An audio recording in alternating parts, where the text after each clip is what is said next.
type shit.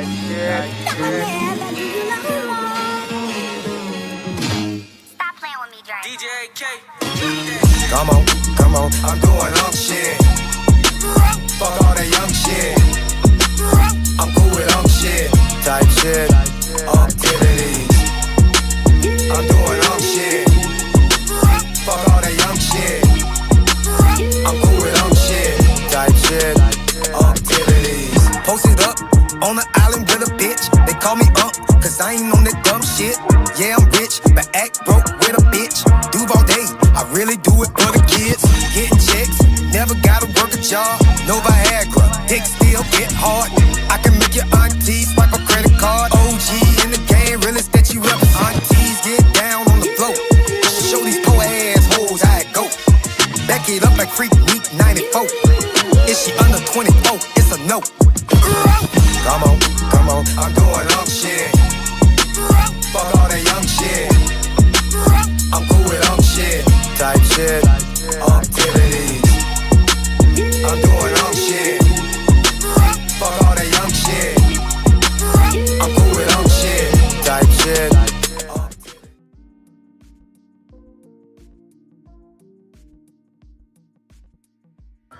What's good, nieces and nephews? Welcome back to Uncle Streaming with your favorite uncle in the house tonight. Just come for a little Insomniac theater, a little late night madness for all the people out there who just can't get their sleep on. My people, my clan. What's up, MS Best? Want to say shout out to the replay gang, the people that come throughout, watch the videos later. You ain't here. Wish you was here, but you not forgotten. So salute to y'all. Real talk.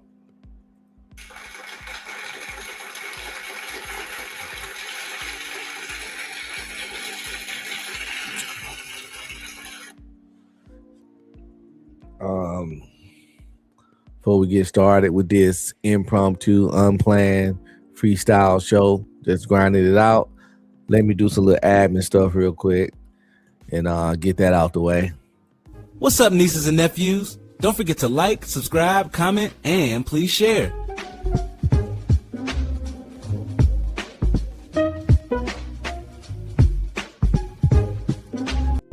If you want to support, hit up my Cash App at $UncBeStreaming. Any donation will be greatly appreciated. Thanks in advance. Shout out to all my people checking me out on Rumble. Don't forget to like, subscribe, comment, and please share. Show some love, y'all. All right, we got that stuff out the way. Welcome, your boy Be Streaming. Like I said, another edition of Insomniac Theater, where you get old Unc that can't sleep, and he meet up with some people that can't sleep, and we all just stay up together and just talk about shit, chill out, vibe out, movies, anime, random reviews. It's whatever it is, man.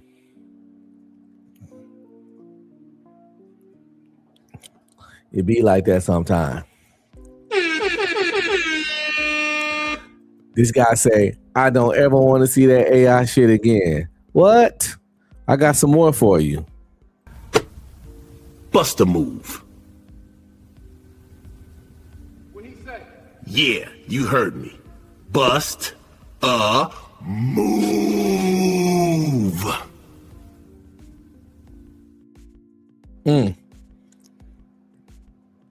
You like that? You like this one too? Folks keep acting like consequences are optional. That's when you got to bring out the paddle. It's called accountability. And trust me, it leaves a mark. Ow! Ow! Oh my God, it's on fire! Somebody! This is not normal! It feels like a whole hive in my pants! You good, man? Do I look good? My booty got betrayed! A hit hoe will holla.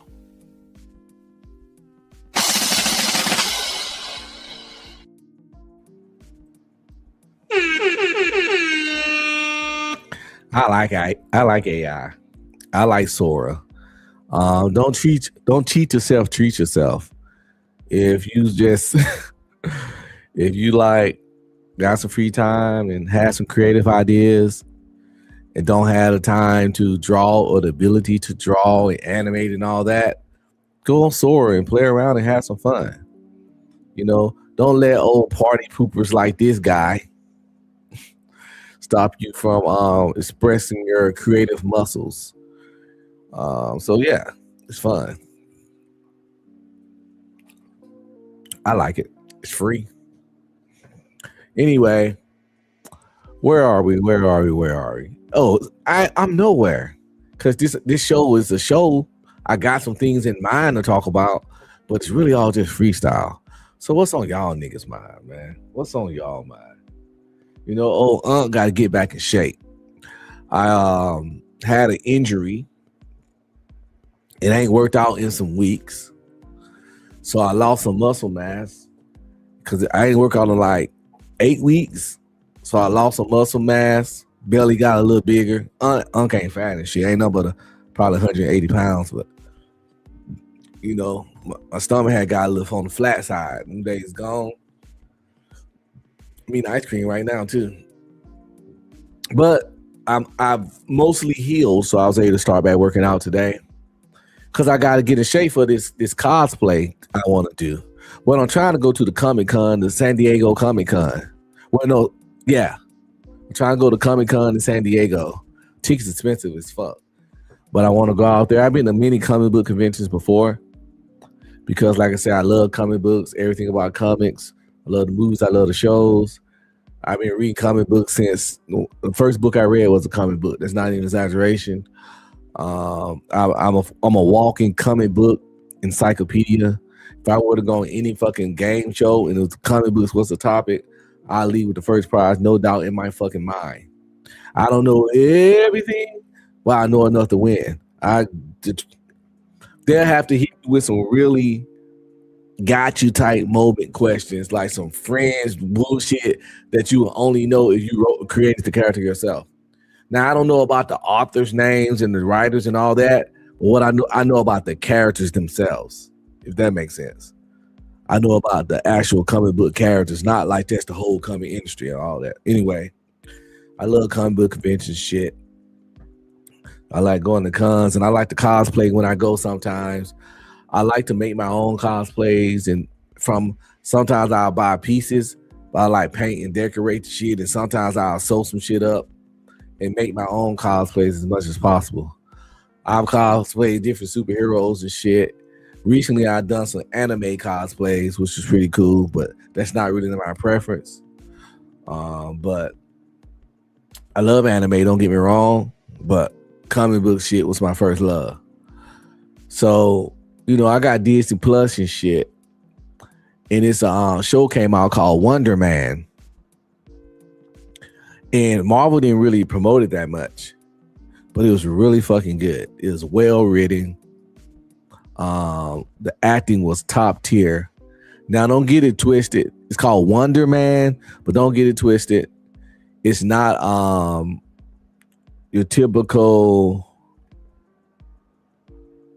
This is a scene from the movie right here, but that's him at the. Yeah, it's not your typical superhero show, so don't expect a whole lot of action and whatnot. But it was well written. It was very character driven. Action was woo. I'm talking scraps. You know what I'm saying? You weren't getting a lot of, not the kind of, you weren't getting a lot of comic book level action in it.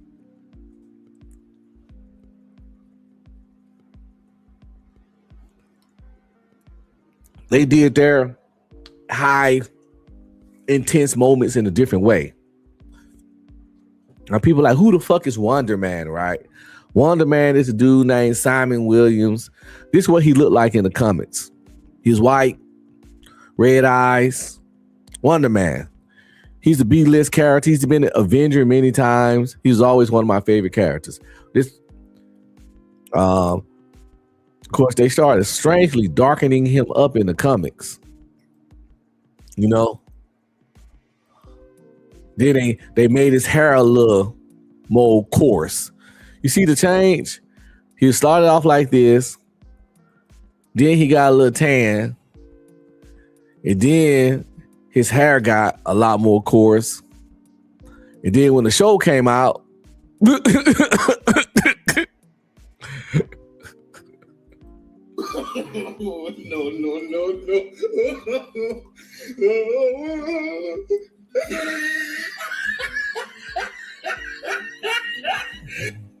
but it's a really good show. So you should go check it out. Wonder Man on Disney Plus. It's only 8 episodes. None of the episodes longer than 40 minutes. Some of them fucking under fucking 30. So it's a quick, fast one night binge watch. If you're not an action nut, you will like be entertained. If you're about character driven narratives and dialogue and great acting, you're definitely gonna enjoy it.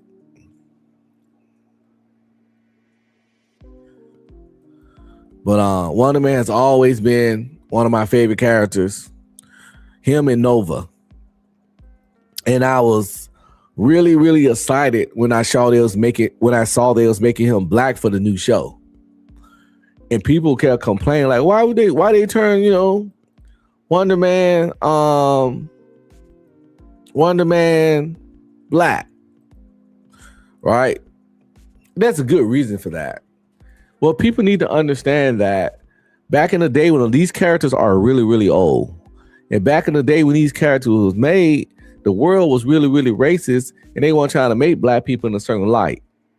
You gotta remember, some of these characters been out since the 40s. We wasn't getting no love like that over here. Black Panther didn't come out till like the 70s or something, and that was like Marvel's first black character. So that was some edgy shit. But characters like Captain America and Fantastic Four, they've been out way before that. So my Superman and all that, came out 1941 and some shit.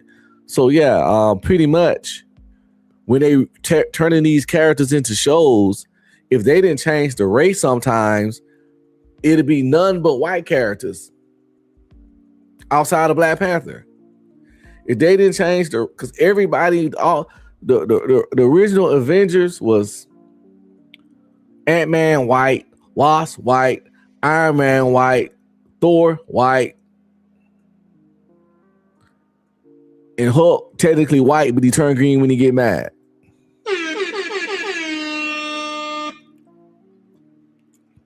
Then you have Fantastic Four running around all white, except for the thing, he orange, but he technically white. He had Spider-Man white. For a while, all the X-Men were white except for Beast. People like Bishop and all that stuff, black people, came later. Even Storm wasn't the original X-Man. The original X-Man was Beast, who was white because he didn't even turn blue then. Beast, Cyclops, Jean Grey, Iceman, and Angel. And of course, Professor X, all white. We don't like that for the longest. And my point, like, they make it about race is just like people need to start complaining when they take a random and this ain't even no mainstream character. It's fucking Wonder Man. I know him because I'm a comic book junkie. Nobody know who Wonder Man is. So if they turn him black for the show, big whoop,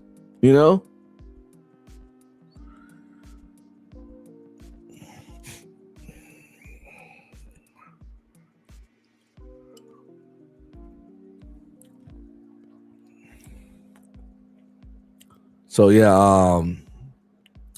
I was quite excited when I heard the show was coming out. Even before I knew a black person was casted, I didn't care. I was just really excited to see my favorite character brought to live action. Then when I found out a black person was casted, I got more excited, not because he was black. No, well, yes, because he was black, but not for that reason. I got excited because I was like, I can cosplay Wonder Man. I finally get the chance to not only cosplay my favorite character, but be closer to the look of the character as it's shown. I could have cosplayed them anytime because I done cosplayed Caucasian characters all the time. I was fucking Robin for Christ's sake before. But when my cosplay, not only my favorite character, but actually accurate to the look more so than not, my favorite fucking character, and I was like, it's meant for me to do this cosplay. It was just fucking meant.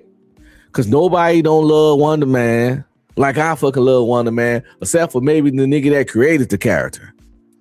I used to buy all his books and shit. Everything. And I used to get mad because they didn't properly utilize the character right. They not even utilizing him right to this day. Hopefully the show will fucking make them wake up and do something with them. But yeah, so this is suit from the show. And I'm gonna do me a cosplay of it. I gotta piece it together, gotta do some work. It's gonna cost me a little change. But I gotta get it ready by the time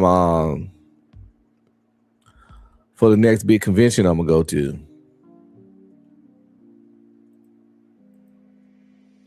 Looking forward to it.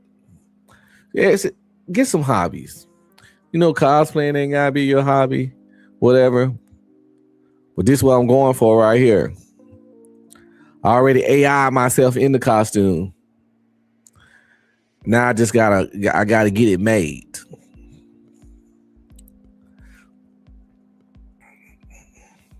Gotta get it made. Gotta make sure it fit. I got some ideas. I'm definitely gonna have to do some crafting. But that's the fun part about cosplaying, you know. If you don't want to just be a bankroll cosplayer. A bankroll cosplayer is pretty much the people that buy every part of their costume. And if something needs to be made, they pay somebody else to make it. That's cool and all. You look great, you look awesome. But we can't put no respect on your name. And we could tell the ones that's everything bought and when you put your own touch on it and did some crafting. Yeah, your shit might not look as good as the bankroll cosplayer. However, that shit is your shit. You put your own stank on it.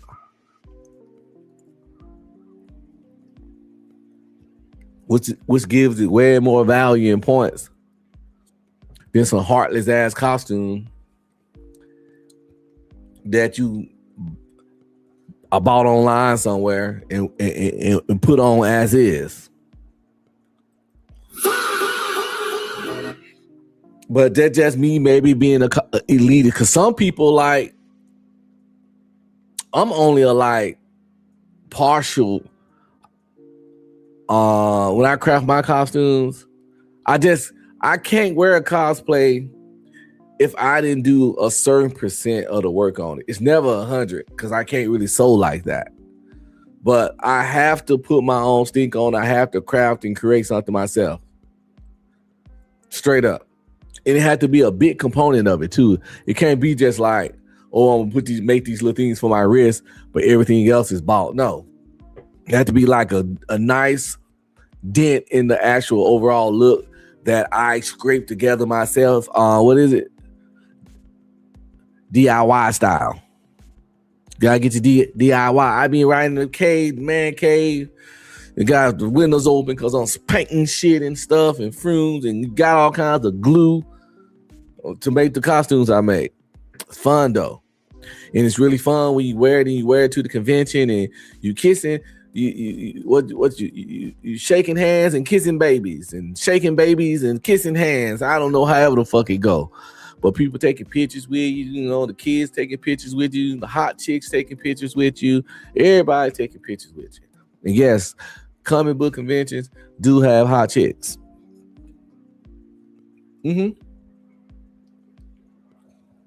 Everywhere you go. And you know, in my situation, ain't nothing wrong with looking, long as you ain't touching. And that's how I operate. It ain't nothing wrong with looking. Long as you ain't touching. So I be in there looking. But that ain't why I go to conventions. Because, but it's something to look at there. I'm not going to close my eyes, right? But no, you're supposed to, you know. But if you single, young dude, you can go have some fun and stuff like that. And it's a different kind of fun. If it ain't nothing you ever did, nothing you into, just give it a fucking shot. You never know. Don't what's the word? Don't cheat yourself. Treat yourself. Appreciate it, Joshua. I'll take that. Same thing to you.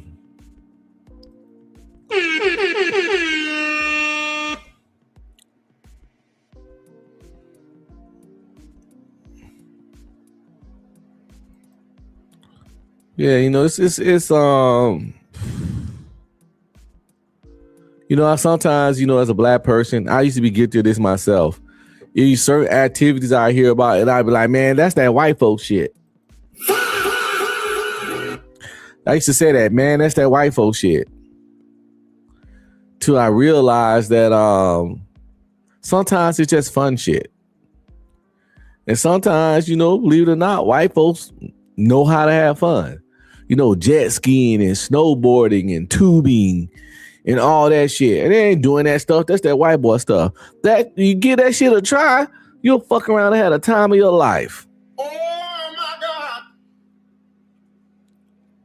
I was 30-something years old. It was 2018. Damn, I was down near 40. Like 38, 39. The first time I rode a goddamn jet ski. You know why? Because I thought that was white folks shit. What the hell?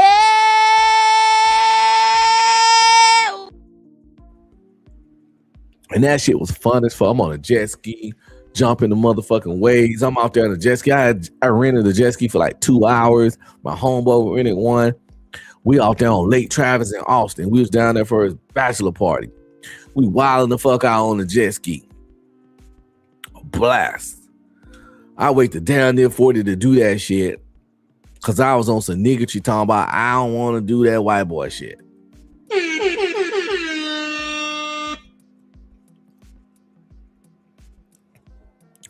Now listen, I'm not saying do everything white folks do. Cause some of that shit is some white folks shit. Some of that shit is highly unsafe. I got my limits. I'm talking about, you know, if you can swim well, try surfing. You know, if you got decent balance, try snowboarding. Jet ski, snowmobile. I like hiking. Like, I don't think hiking white folks shit, but some black people do. I don't know. I wouldn't mountain climb. I'm not swimming with the sharks. You know what I'm saying? I ain't even ready for skydiving. I ain't ready for that. I ain't about that life. Bungee jumping, keep that. Oh my God. But you know, some of that stuff that we be like, man, that's that white folk shit.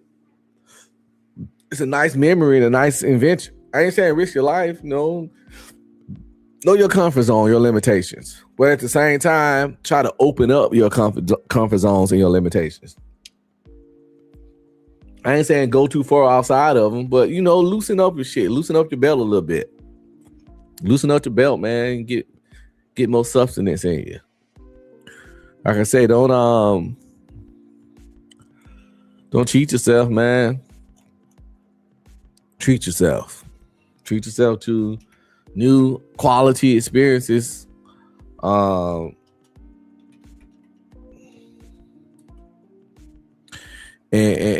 you know, you never fucking know. You might meet your best friend or possibly your forever person. And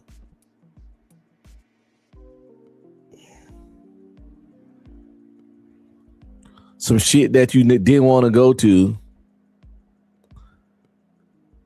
because you thought it was white folk shit.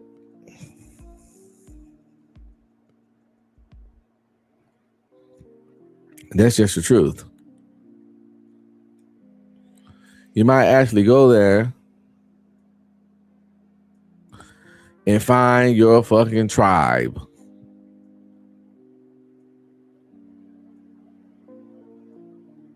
You might go there and find your tribe. And you know, for a lot of these things, it's never too late. For the most part, you don't have to worry about, I'm too old now, blah, blah, blah. Nobody don't be worried about none of that shit, man. And you shouldn't be worried about it either. You know what I'm saying? You only got one life to live. And the last thing you should do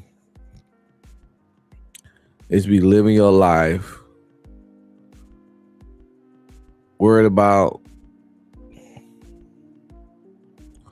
what the next motherfucker think. Worried about how somebody else feel about it. Because the problem is you can't live your life based on how they feel.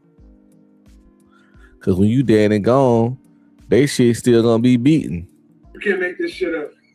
You can't make this shit up.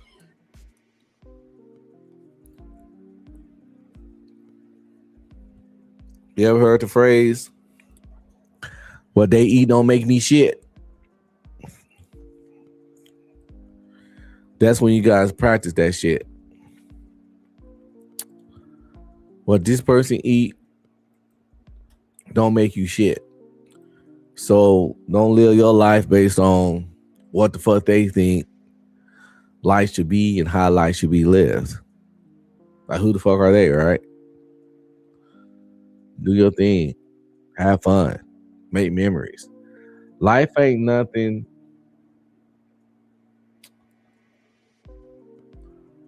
but a series of experiences and memories, one after another. That's all life is. Just a series of experiences and memories, one after each other. And it's up to you to make the most and get the best experience and memories that you can. Simple as that.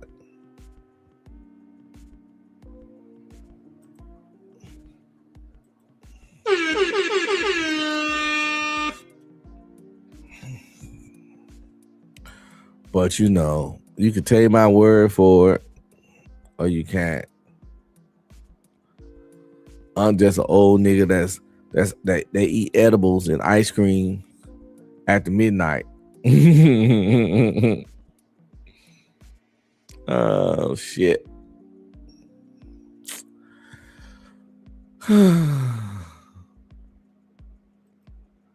I just kind of want to kick my feet back and rest right now, to be honest.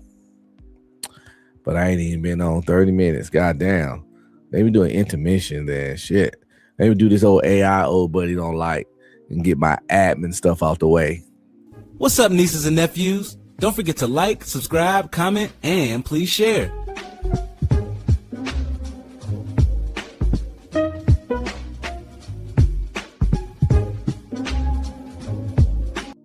If you want to support, hit up my Cash App at $UncBeStreaming. Any donation will be greatly appreciated. Thanks in advance.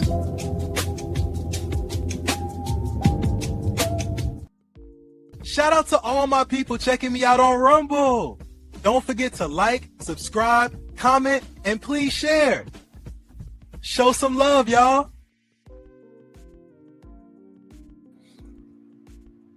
Give a nigga a break. Give a nigga a break. How much more can I take? Give a nigga a break. That'd be greatly appreciated, you know. Greatly appreciated if you can do that. So, but most of us either work a 9 to 5, work some kind of job, own some kind of business, or have done some of that shit before. With that said, it's time for Unc to get into his zombie apocalypse bag. We're going to watch a little video called Jobs That Keep You Alive in a Zombie Apocalypse. And based on your job, your current job, or the job that you're more experienced at, or the job that you've done the most, let's see if your job is on that list or the one of the ones that will keep you alive. Because like I said in my other video the other day, it's some people with certain career fields where your ass is not an asset to any fucking team. If your full skill set is goddamn being a cashier, I don't know how useful you're going to be in a zombie apocalypse. So let's find out exactly what those jobs are that keep you alive. And, you know, you might want to maybe transfer over and get some experience or some practice in that field. Because you never know. It could be simply about how important you are. Like if you're a doctor, people might keep you around because baby's gonna need to be born, blah, blah, blah, shit like that. I don't know what the video gonna say. We're gonna find out what the criteria is for these jobs that the jobs that keep you alive in the zombie apocalypse. We just gotta find out what this criteria is, and we're gonna go from there. I'm just guessing right now, right? But yeah, let's see. So we're going to put this up, you know, Insomniac Theater. We're going to put this up to the big screen, to the theater screen for all the Insomniacs out there. Because that's how we do it over here in the Insomniac Theater. We watch it on the big screen.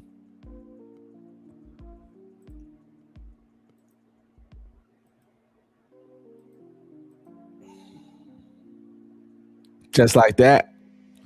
Let's go. In the modern world, being a CEO, an investment banker, or a social media influencer makes you successful. You have status, money, and power. But let's be real for a second. The moment the dead start walking, your net worth drops to absolute zero. The service economy evaporates instantly. That means 80% of the modern workforce has skills that become obsolete overnight. The hierarchy of society is going to flip. The investment 80%. What the hell? 80% got skills. If the shit hits, if the shit hits the fan, 80% of people got skills that will become useless overnight.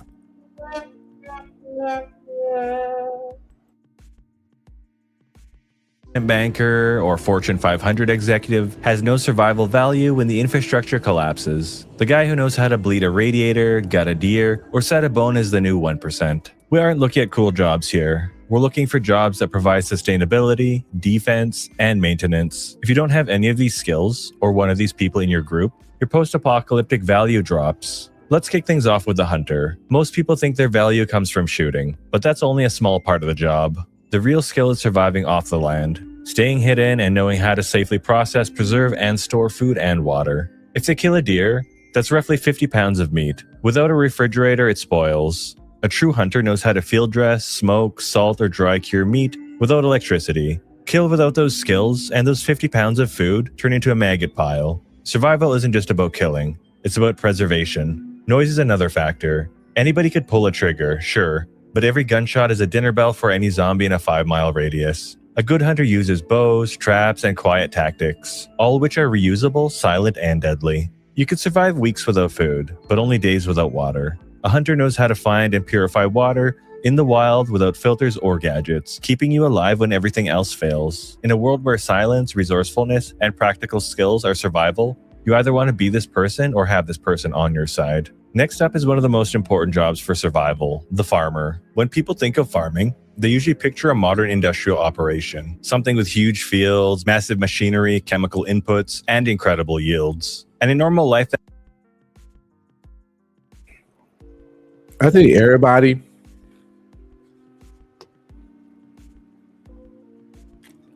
should have some kind of familiarization with those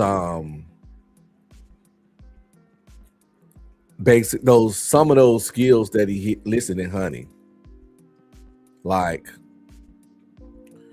he got all detailed and thorough, with the filtering water and the making traps, but at least know how to hunt, know how to at least skin small animals. I ain't saying you got to even get the deer, but if you know how to skin a deer, get the deer ready to cook and stuff. I mean, not the deer, but like a rabbit. Know how to at least do that. Know how to fish. Know how to fish without all that fancy pole shit.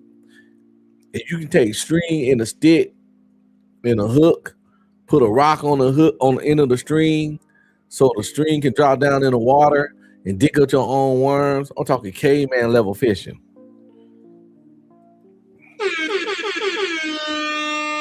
Because when the shit hit, you're not going to have your fancy $89 fishing rod dragging it around, And you think people always had $80 fishing rods to fish? Fuck no. They fish with sticks and strings and spears and shit. And I ain't saying everybody got to be like Bear Grylls or whatever, survival man and all that kind of stuff. But at the minimum, you should learn a little bit. At least be a novice in this shit. Okay, just be a novice in this shit. At the minimum, be a novice in as much of this shit as possible. That's very doable for anybody. You can become almost a novice in this shit by just watching videos and learning about it without even actually practicing the shit. If you could just come in with the base knowledge of all that shit, that's better off than like looking at the shit like, how do I do this? What do I do? Where do I start? that system works extremely well. It feeds millions. The mistake people make is assuming that because humans farm for thousands of years without electricity, modern farming automatically works without modern systems. Unfortunately, that's not how this works. Ancient farming was built around stable seed lines, manual labor, and local soil management passed down over generations. Modern farming isn't built around efficiency and scale. It depends on diesel, synthetic fertilizer, pesticides, replacement parts, and hybrid seeds that are designed for one perfect season. Those hybrid seeds don't reproduce reliably. They're not meant to. If you save seeds from a modern hybrid crop and plant them the following year, you lose consistency. Yeah, I ain't saying we all gotta be a fucking super farmer or a botanist and no shit like that. But at the minimum, you should know the principles and concepts of farming in order to at least grow basic, easy to grow shit like tomatoes and carrots and potatoes. It's certain things that grow real easy in more soils in America and don't need as much special treatment and maintenance. And it's things like that.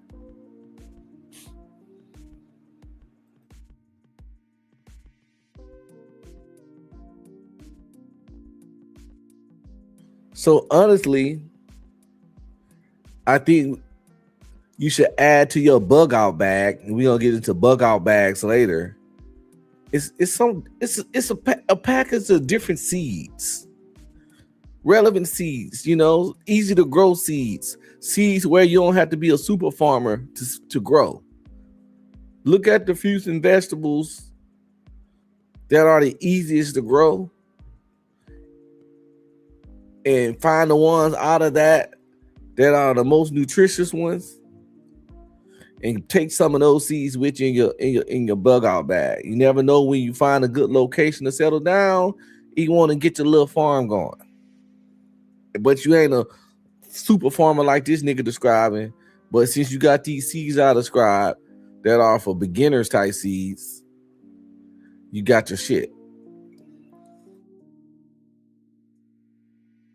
Yield drops, timing becomes unpredictable, and entire harvests can fail. In normal life, that's not a problem because farmers buy new seeds every spring. In a collapse, that option disappears. That doesn't mean modern farmers are useless. Their knowledge of crops, weather, and irrigation, and large-scale planning is incredibly valuable. The problem is that most of their experience is tied to industrial systems that stop functioning the moment supply chains break. A tractor doesn't matter if you can't fuel it. Machinery doesn't matter if you can't replace parts. And a massive acreage doesn't matter if you can't regenerate seed soil. The farmer you actually want is a seed-saving homesteader, someone who already grows open-pollinated crops, saves fresh seeds every season, and maintains soil fertility through compost, manure, and crop rotations instead of chemical schedules. They already operate low input systems that keep working even when society shuts off. In a zombie apocalypse, modern farmers can still contribute knowledge, but the homesteader never depends on fuel deliveries, fertilizer trucks, or genetically engineered seed stocks to begin with. One model assumes the world keeps running, the other survives when it does not. So for all the people who think they could just magically download their ancestors' knowledge, it doesn't work that way. You either do this or you don't. You know, you want to be on my team, man, you ain't got to be a super magic farmer like he talking about. I'm okay with you being a gardener. Be a if you're a solid fucking gardener. I'm talking about you got a little garden in your backyard and you grow some potatoes, carrots, and tomatoes, and maybe some greens sometimes. And sometimes you put a watermelon, couple of watermelons. You got a little garden in your backyard. It's like fucking 5 feet across and 12 feet long. But your garden be growing shit.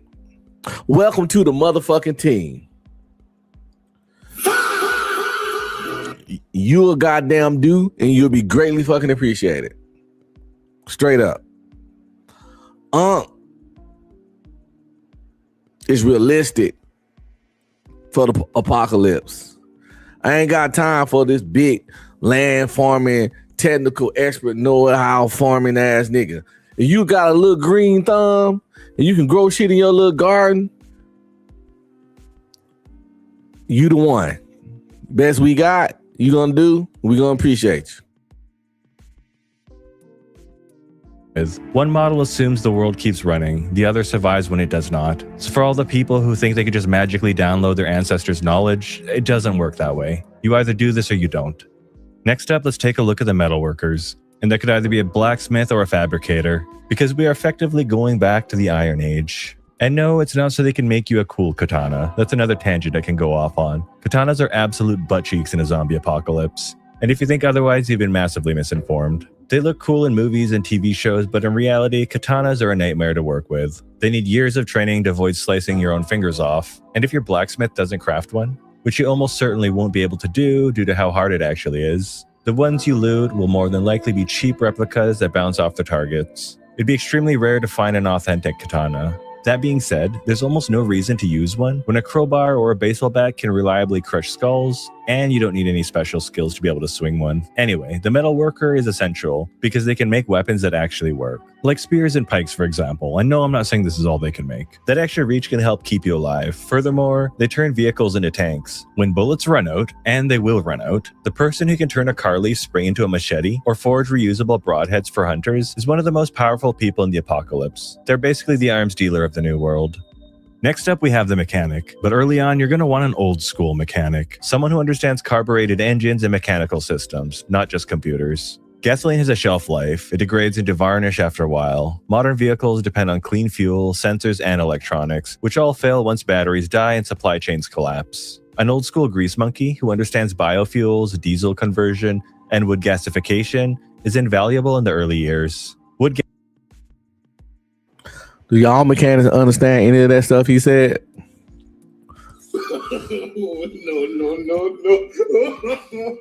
No.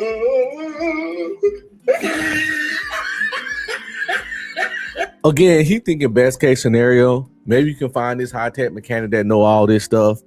But me personally, Mr. Earl, that work on cars, and sometimes he'll fix your mama car or fix his cousin car for a carton of cigarettes in a 6-pack and get your shit running.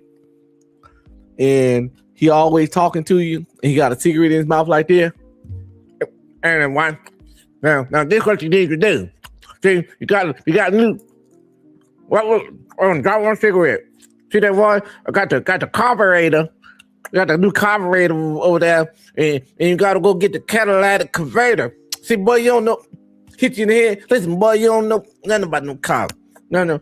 Now run on over there and get me 2 cars of Newports in a 6-pack of Budweiser, and I'll be done with your shit by the time you get back. He ain't no certified, verified, official-fied mechanic. You know what I'm saying? But in the zombie apocalypse, he'll do. So this list is telling you the kind of jobs you need and the kind of people you need to be around and what you need to know and what you need to be. But I'm saying that the stuff he said is the peak level of that shit. If you run across some of the people I'm talking about, don't look a gift horse in the mouth and get Mr. Earl, because he ain't this kind of mechanic. He's a shade tree mechanic. But what you need to understand, he's still mechanically inclined. Listen, he's a handy, like in a zombie apocalypse, a handyman type nigga, one of them jack of all trades handyman, like a dude that work at the apartment complex and he just always fixing random shit.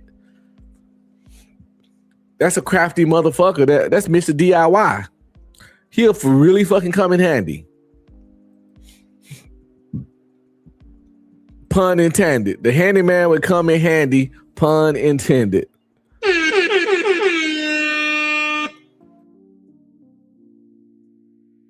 Gasifiers are a real technology. You burn wood in a sealed container, create flammable gas, and pipe it into an engine to keep trucks moving. Here's a bit of history with these wood gasifiers. During World War II, nearly every motorized vehicle in continental Europe was adapted to run on wood gas due to gasoline shortages, with around 500,000 vehicles in Germany alone. These used generators, like the Imbert design from the 1920s, to produce a combustible gas from wood chips powering cars to trucks, buses, and even tanks. That being said, most old-school mechanics won't actually know how to build a wood gasifier, but they already understand engines at a mechanical level. Modern mechanics can learn too, but they're used to working with software, diagnostics, and replacement parts that won't be easy to access anymore. That doesn't mean modern mechanics aren't capable. It just means old-school mechanics start with a better baseline skill set, and here's a hot take some folks might not have considered. Long-term, electric vehicles start to look pretty damn good. Some people scoff at them now, but during the apocalypse, they'd come in clutch. Electric vehicles don't need fuel, engine oil, spark plugs, or complex mechanical maintenance. They have far fewer moving parts, and electricity can be generated locally. Solar panels, small wind setups, hydro, or salvage grid infrastructure can all recharge an EV long after gas stations are empty. You don't need refined fuel, you just need electrons. That doesn't mean EVs are perfect. Battery degradation is still a problem. Replacement packs are hard to find, and cold weather hurts range. But once fuel logistics collapse completely, an EV paired with local power generation becomes one of the only vehicles that can keep moving without scavenging the world dry. So early in the apocalypse, the old school mechanic keeps the convoy alive, with the potential to power vehicles with wood gasifiers midterm. Later in the apocalypse, the mechanic who understands electrical systems, battery management, and solar integration slowly becomes more valuable.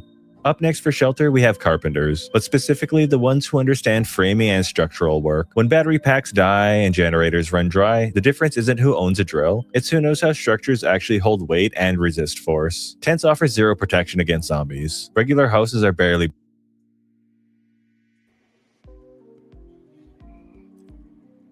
Four walls and a roof.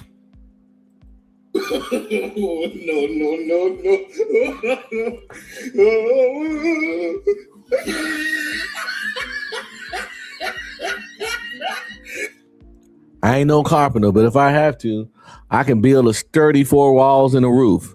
Shit might be kind of off-kiltered and crooked. It ain't gonna be the prettiest thing. But I'm gonna make it sturdy. 4 walls and a roof, of course, a door. You know, if I can get my hand on some hinges. But we're gonna make it work one way or another. If you gotta do a little sliding door or something, we'll make it work. Gonna have a door of some sort. But yeah, carpenters. They would definitely come in handy. That's a good job to have in the apocalypse. You'll be a very sought after man.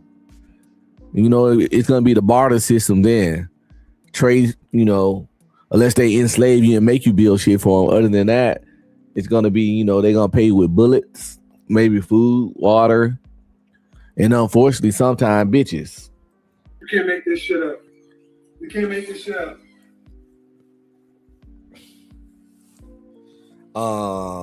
Give me the food, the water, the bullets. You can keep the bitches, cause they ain't gonna do nothing but be unless you like a horny ass nigga. Honestly, that'll be like too much of a liability. I mean, if I run across something in the situation where it's right, that's different. But just I don't really need no tag-alongs. You know, there's more mouths to feed. Oh my God. Better because glass shatters easily and interior doors are hollow and weak. A good carpenter knows how to board windows properly, using load distribution instead of random planks, reinforce door frames so they don't fail when multiple bodies press against them, and brace structures so repeated impacts don't slowly weaken the building. This is also how you start thinking bigger. The Walking Dead didn't get it wrong with walls. Closing off streets, alleys, or entire sections of town with timber walls, gates, and funnels is one of the most effective ways to create a controlled space. You'd want a skilled carpenter to be in charge of building the perimeter walls. And this isn't just about blocking entry points either. It's about controlling noise and visibility as well. Because poorly secured boards rattle, loose panels amplify sound, and gaps create sightlines that draw zombies towards movement inside. A skilled carpenter seals, braces, and deadens a structure so it stays quiet under pressure. They also understand how weight works. Stairs collapse, floors fail, and roofs cave in when people overload them. A good carpenter understands the load paths well enough to prevent a safe house from becoming a death trap during a panic rush or a nighttime breach. And sleep matters too. Chronic stress, sleep deprivation, and constant adrenaline wreck decision making and turn groups hostile. A secure shelter doesn't just keep zombies out, it lowers stress hormones and stabilizes the group. The carpenter doesn't just build walls. They buy safe nights, clear thinking, and a base that doesn't fall apart the first time the undead lean on it.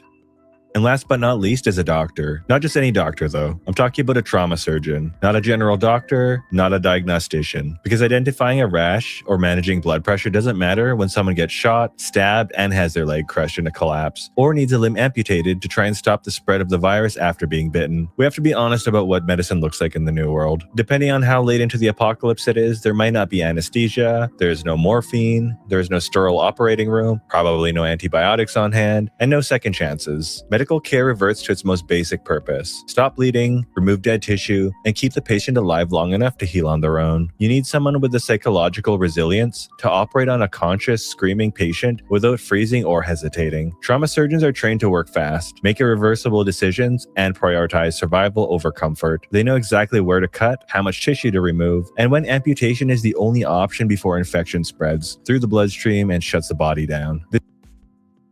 Again, you know, gonna give y'all the realism in the real.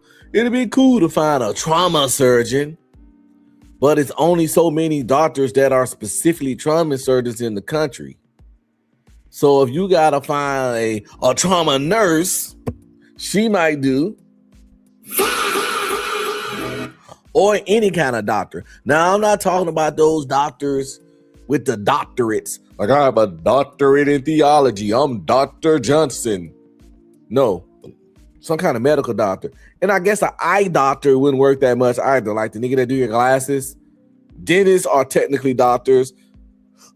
They'll come in handy for some shit, but not the most important stuff you're talking about. So yes, trauma surgeon would be perfect. But you know, if you run across a dude that's a general doctor at the clinic in the community, he's better than nothing. So be like, what's up, doc? You'll do, and you'll be appreciated. Let's go.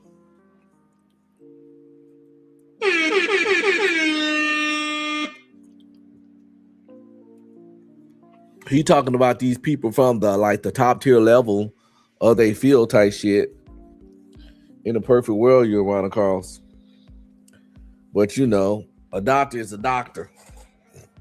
Well, a doctor ain't a doctor, but at least gotta be a medical doctor. But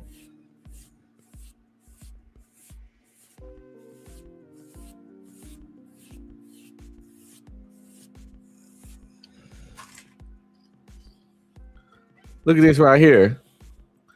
It says, you are the best gay LGBTQ streamer on YouTube. Sorry to bust your bubble, buddy. But yeah, I've been married 22 years and got 4 kids with the same woman and just had sex with my wife yesterday. So yeah, sorry to crush your dreams, guy. But you're gonna have to find someone else, okay?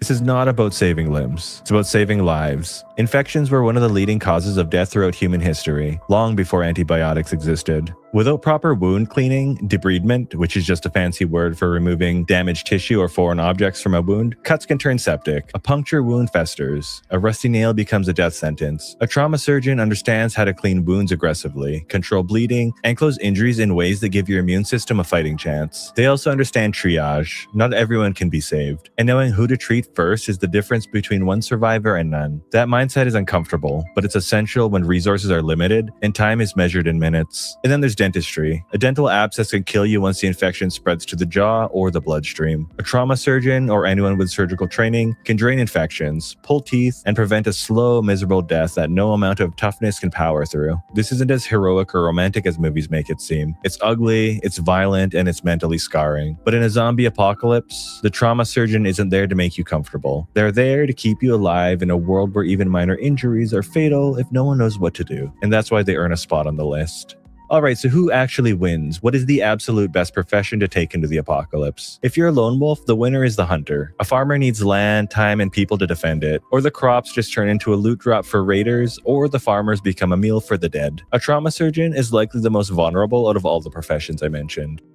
They're also irreplaceable, but they're a high-value target with limited mobility and no way to disappear. The hunter could vanish into the woods, trap their own food, purify their own water, avoid zombies, and stay off the radar for years. But survival is not the same as rebuilding. If you want civilization to come back, the farmer is king. You can survive without electricity, cars, or modern medicine, but you cannot survive without food. Farmers don't just grow calories, they anchor people to one place. And yes, before anyone says it, many farmers are already trained with firearms. I know. Protecting crops and livestock from predators is part of the job. They aren't helpless, but even armed farmers still need others to help defend, maintain, and stabilize a permanent settlement. And that's where the rest of the team matters. A carpenter is what turns land into a defensible home. Crops don't matter if zombies can push through your doors, and people don't last long without safe sleep. The carpenter gives you walls, gates, reinforced buildings, and a controlled space. Without them, every farm or settlement will eventually get overrun. In a perfect world, you'd have every single one of these professions in your group, but let's say you could only choose 3 for your survival squad. If that were the case, this would be the holy trinity out of the professions I mentioned today. You'd take the hunter to scout, move silently, filter water, secure food, and preserve it, and keep zombies or people from ever knowing you were there. You'd also take the farmer to make survival permanent, feed people long-term, and give civilization a reason to exist again. And then you'd take the trauma surgeon, because sooner or later, everyone bleeds. These roles can all support each other. Both the hunter and farmer have firearms training. The hunter feeds you in between the farmer's crop yields, and the surgeon keeps everyone alive when things go wrong. Together, they form a balanced, self-supporting team. Alright guys, if you made it to the end, I appreciate that as always, and if you didn't know, I have a Discord server if you want to check that out and make some friends, shoot the shit, or have a gaming channel if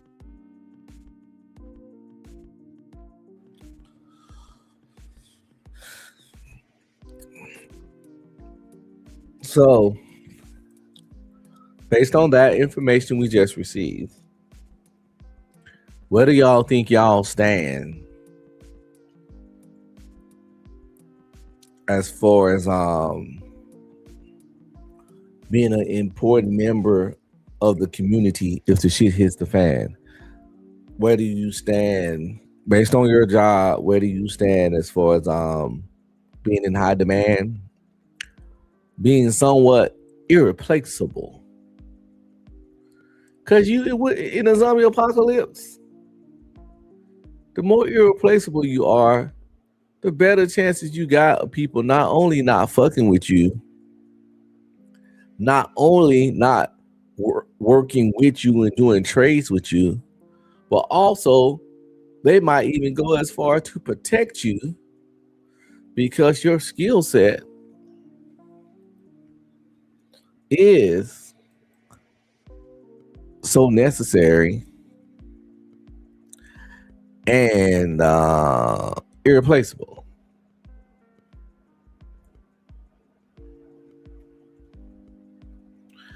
I can't do none of the stuff they listed on that list to the capacity that he said. But I am novice level or intermediate level in everything that was on the list. Because I'm always trying shit. You know? Playing around with shit. But the thing is, I wasn't even doing it at the time to gather like a bunch of different little random skill sets. Again, I'm not saying I'm not even like novice level in most of this shit. I'm not intermediate level in most of the shit. It's just low levels. Some a little better than others. But when I was learning different shit, I wasn't thinking about, I get a little skill of this. It was just my basic curiosity. A basic curiosity that had me so I guess it's one of those times where being curious about trying and testing new skill sets actually come in handy, because at least you won't be like, I helped people build stuff with wood when I was in Iraq, building sheds and building different walls and stuff to separate off the areas in the tent and stuff like that, so you can have some privacy, nailing everything up, doing all that kind of shit, and putting frames in the tent to make like a little separate rooms for each people. So,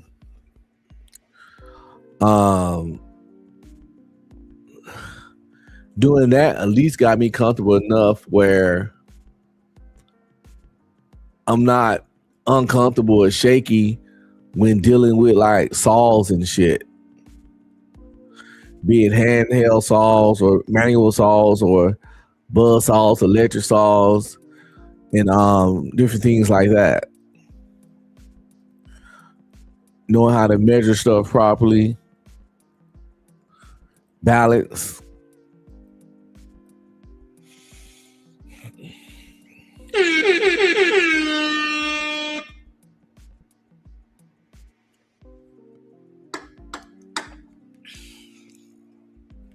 And like I said, I ain't no farmer, but I always liked gardening, growing a little something. It started off from when I was a kid. When I found out, I'm as a lot of people do, this ain't a race thing. Judge me if you want, I don't care. But I love watermelon. No.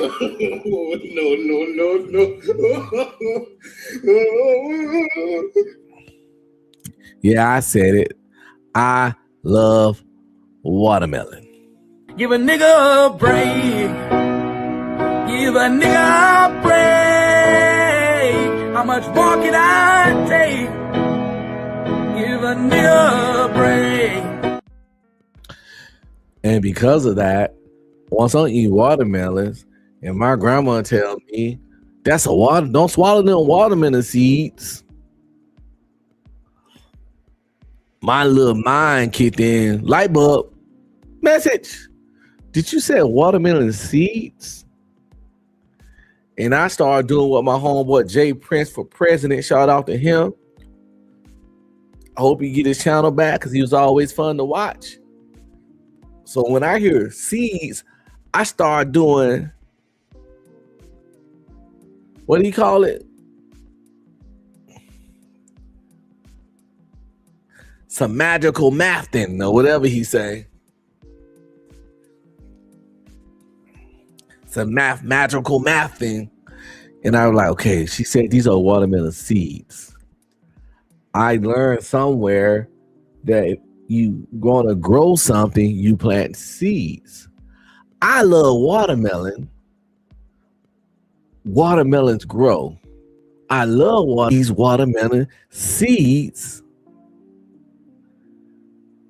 so that I can grow more watermelon.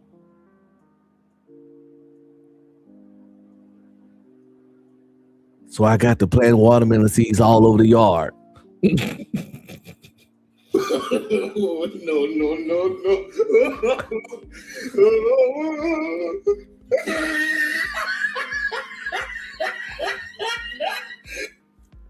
And shit used to grow.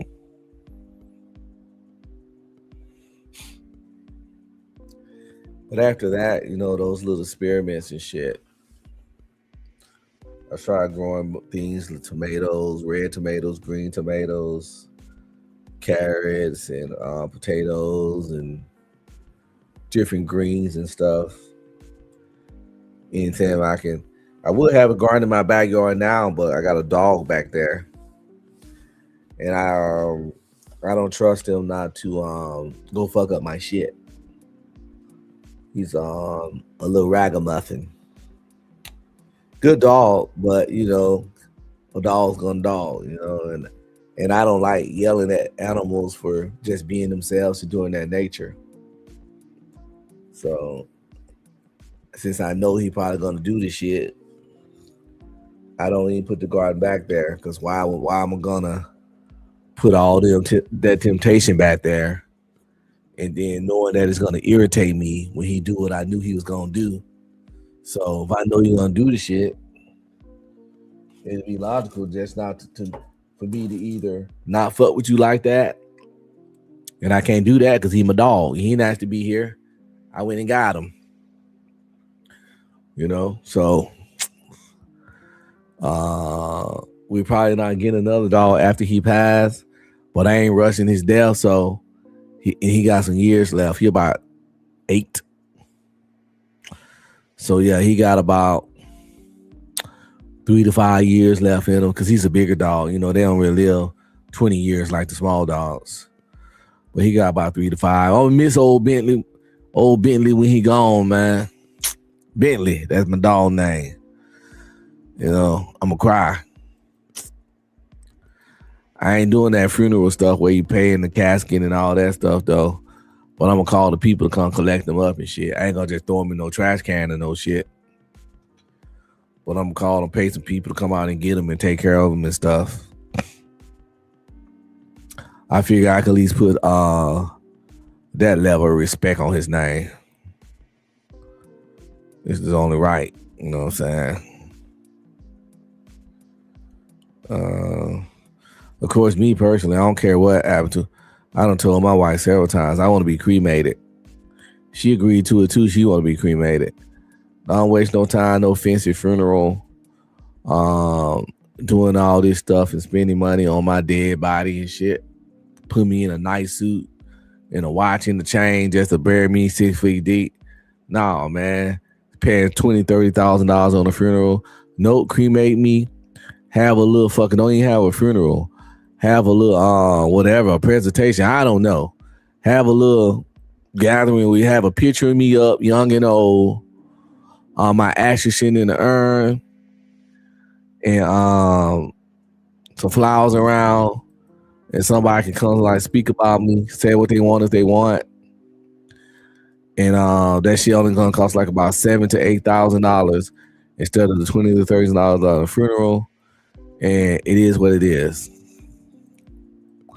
You know, my wife family, they gonna want, if something would happen to my wife before me, they gonna want this big old funeral and stuff. But she done told them she want to be cremated. But if they want to do a big funeral regardless, they gonna have to pay for it. Because me and my wife agreed that it's insane to spend all that money on a dead motherfucker when we got a living that we still need to take care of. I know you want to pay respects to the memory, but do that shit as budget friendly as possible. And I won't be alive to see it as disrespect, even if I felt it was disrespect. But it wouldn't be disrespect because, you know, she already been told that that's what a nigga want. Speaking of what a nigga want. What's up, nieces and nephews? Don't forget to like, subscribe, comment, and please share.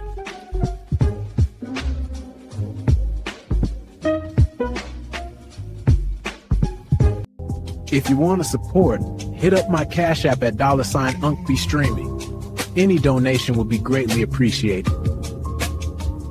Thanks in advance. Shout out to all my people checking me out on Rumble. Don't forget to like, subscribe, comment, and please share. Show some love, y'all. All right, people. We're going to get on up out of here. This was just some random impromptu stuff. Thanks for tuning in. I'm going to let my homeboy tell y'all some stuff on the way out, but we're going to play ourselves on out. We're going to, say this is Insomniac Theater. I'm not sleeping. I'm not finna go to bed. So I'm going to be up for a while. I could keep going, but I got just other hobbies and interests and shit. So it is what it is. But insomniacs out there, don't go to sleep. Stay up. If if you ain't sleeping and you stand up, find you something to do. I'm about to maybe listen to an audiobook or get on Tubi so you can do those things. I might game on the computer. I got a lot of options. I will stay here and yacht with y'all and watch some stuff. But at the same time, I got other fucking interests calling me. So we're going to play our way out just like this here. Insomniac Theater, baby. We out. Don't be streaming.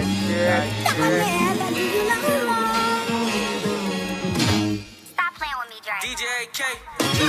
Come on, I'm doing up shit. Fuck all that young shit. I'm cool with up shit.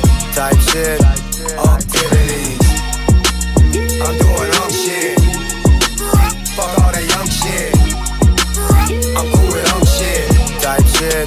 Activities. Posted up on the island with a bitch. They call me cause I ain't on that dumb shit. Yeah, I'm rich, but act broke with a bitch. Duval day, I really do it for the kids. Getting checks, never gotta work a job. No Viagra, dick still get hard. I can make your auntie swipe a credit card. OG in the game, realest that you ever. Aunties get down on the floor. Show these poor ass hoes how it go. Back it up like Freak Week 94. Is she under 24? It's a no. Come on, I'm doing up shit. Fuck all that young shit. I'm cool with up shit. Type shit. Activities. I'm doing up shit. Fuck all that young shit. I'm cool with up shit. Type shit.